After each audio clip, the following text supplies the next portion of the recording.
Hi! In front of me is Motorola Moto G42, and today I would like to show you how you can install and apply animated live wallpaper called Magic Fluids.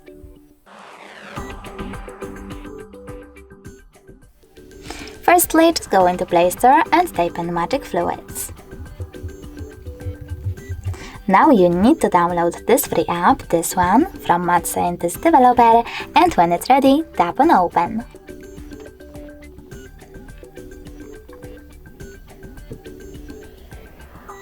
In order to continue, you need to select those three lines at the bottom right corner and tap on Settings at the top. Then choose I accept in this pop-up and adjust all of those wallpaper settings however you want to. When you're ready, you need to click on the top right corner and then bottom one again. Now just set as live wallpaper and click on Set Wallpaper. Lastly, click on Home Screen or Home Screen and Lock Screen, and as you can see after that, my wallpaper was successfully applied. Thanks so much for watching. If you enjoyed this video, leave a like, comment, and don't forget to subscribe. Bye!